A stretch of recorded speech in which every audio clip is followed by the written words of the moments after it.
welcome back to home training. We're continuing our study of the beginner, intermediate, and some select advanced exercises in the Pilates series. Today we're adding on to the side kick series. So position yourself near the back edge of your mat. The first exercise that we're going to look at is a double leg lift, and it's an exercise in isolation, in trying to move strictly from our center and not recruit from adjacent areas. It's a strong exercise.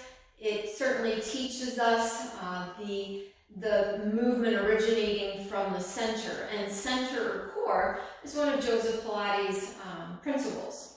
So when you first get on your mat, just kind of feel lengthen from head to tail, feel side body stretching, and then pick up those legs, advance them forward to a bit of a pike position.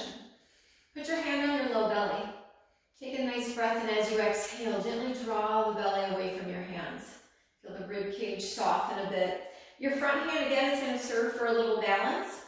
The crown of the head, I want to continue that sense of lengthening. It's very easy to fall into this pattern, letting the shoulder roll forward, shortening the back of the neck, versus finding that length and a bit of the chin ramp again. We've said it before, right? So double leg lift here. The breathing is natural. I find that I just take a nice inhale to prepare, and on that exhale from the mouse house, I'm trying to create a little space between my waistband and the mat. I'm going to levitate those legs.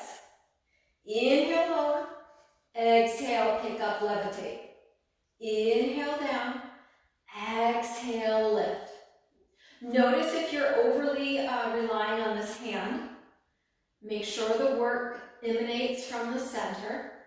A lot of energy and stretching the legs long. And it's that idea that my hips are doing less work than the center of my body.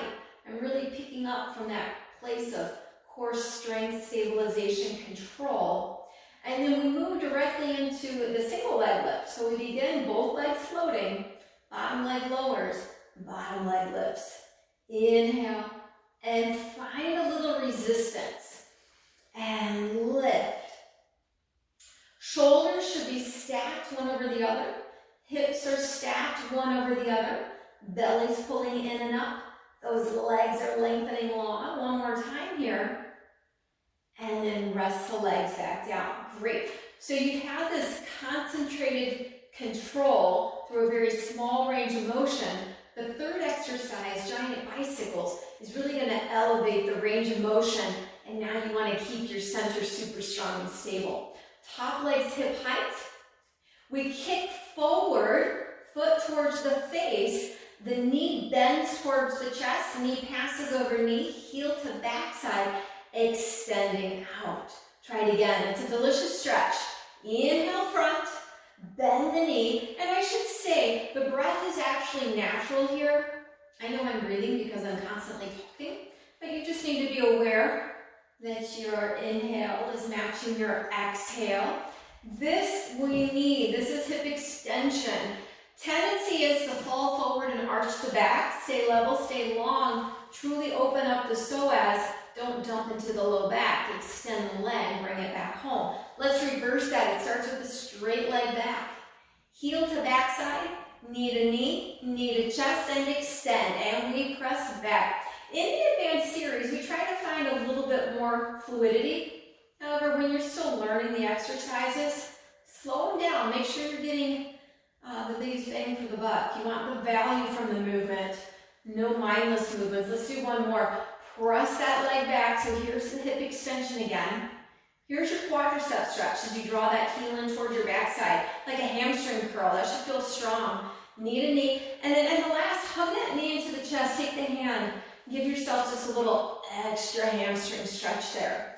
And I should have said, you can do the same for your quadricep stretch. So let's try it one time. As you press that leg back, you draw the heel in towards the backside. Take your hand. Find your ankle. Draw it in, sandwich your belly, a little bit of energy of pressing the foot into the hand, and then release. Great job. From here we sit up. Let's do the opposite side.